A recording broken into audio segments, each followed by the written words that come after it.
Professor Morati, once again, the shape of this coalition, is it Western coalition? Because at first sight, it seems as though it's a Western coalition for major powers and excludes the countries that are overlooking the region, and amongst which are the Arab countries that are important and influential and have naval and military capabilities. This coalition, does it not bear costs that could be split later on? There is a command, there is coordination. All of these aspects, are they clear now or not yet? Well, I think currently the coalition looks rather weak. You have players which aren't involved, like Saudi Arabia and Egypt, who have not actively sought to participate in it. In fact, I think they've actually sought to disengage with this military coalition, I suppose you'd say. Countries there which don't physically need to be there because their trade isn't being disrupted, such as Canada, for example, as part of the coalition. The Seychelles, for example, again, which is very, very far away from the action zone of the conflict. Spain is part of it. Italy is part of it. So it is a rather Western. Bahrain, I think, is also part of it.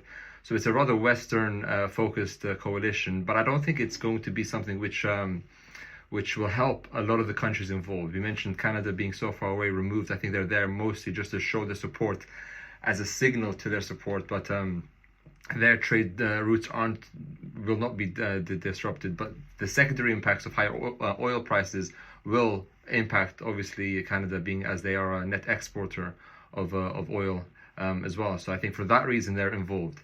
As it relates to the effectiveness of this coalition, naturally this will be led by the United States. The military support and the coordination will be led by the United States. So I think it's an opportunity to signal their support more than active participation in the actual security of the Bab el-Mandeb Strait all the way up to the Suez Canal.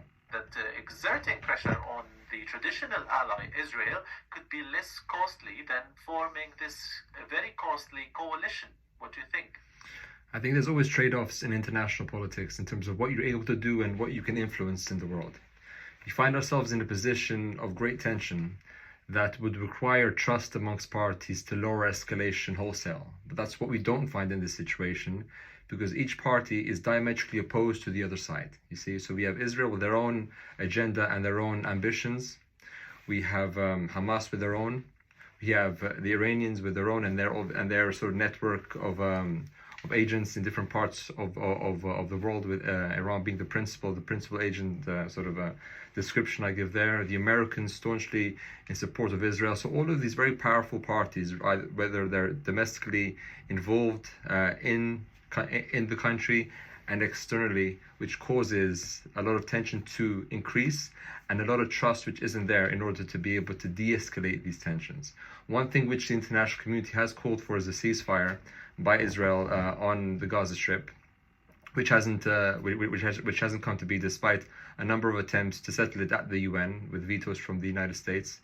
So what we hope to have happen in this situation is for the immediate, kinetic warfare happening in Gaza to pause or stop for a period of time where people can start dialogue without the pressure and without warfare happening in the background. If that can come to be, then I think tensions will, by the nature of the de-escalation internally in Israel, cause other parties to also not have a reason to escalate the tensions.